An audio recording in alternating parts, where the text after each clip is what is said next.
Bonjour à tous et bienvenue dans une petite vidéo très courte sur aujourd'hui mes émissions de télé préférées. Parce que je parle beaucoup de films et de séries sur ma chaîne, mais j'aime bien de temps en temps regarder des émissions de télé. C'est très rare. Et notamment, vous allez voir que dans ce top, il y en a plusieurs qui ont disparu et c'est dommage. J'ai envie de commencer par l'émission que je préférais quand j'étais jeune, Interville. Une émission culte pour beaucoup de gens, et pour moi aussi, même si je n'ai connu que vers sa fin.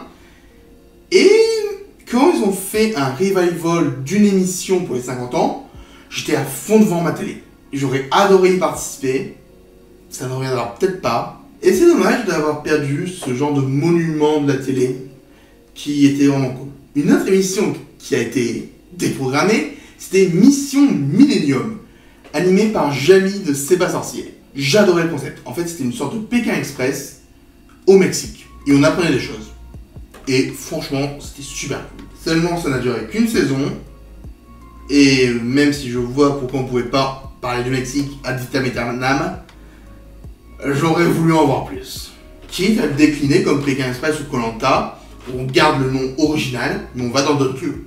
Donc après avoir parlé de deux émissions qui ont disparu, on va parler d'une émission qui est actuellement diffusée. Je ne sais pas si on aura une saison 4, mais on va parler de Masked Singer, parce que j'adore. Honnêtement, le fait qu'il y ait une enquête sur plusieurs épisodes, ça me pousse à regarder, parce que j'ai envie de savoir. Je suis comme les enquêteurs. Et les enquêteurs sont très bons dans ce qu'ils font. Ils savent mettre l'ambiance. J'ai beau ne pas toujours tous les apprécier tout le temps, dans cette émission-là, ils passent très bien. Et c'est l'une des rares émissions où rien ne me déplaît. Donc Masked Singer, si vous pouvez continuer, continuez. Si un jour je peux participer, je participerai. Par contre, je ne pourrai plus participer à Qui est la top, une émission qui a été diffusée sur M6, où là aussi tu as une enquête tout au long du jeu. Et elle a été déprogrammée, ce qui est vraiment dommage parce que moi j'étais pris dans l'enquête. Et on aurait pu faire beaucoup plus de saisons. Le concept était juste excellent, mais pas de bonnes audiences. Et on va venir à un point qui me fâche. C'est impossible de retrouver les épisodes. Récemment, on a un site de streaming et de téléchargement illégal, certes, qui a fermé. J'avoue que par moment, j'étais dessus, mais pour voir des émissions de télé qui passaient avant, les anciens Koh-Lanta que je n'ai pas vus, les anciens Pékin Express que j'ai loupés, ou Qui veut la top, j'aurais aimé la voir sur ce site. Je ne l'ai pas trouvé.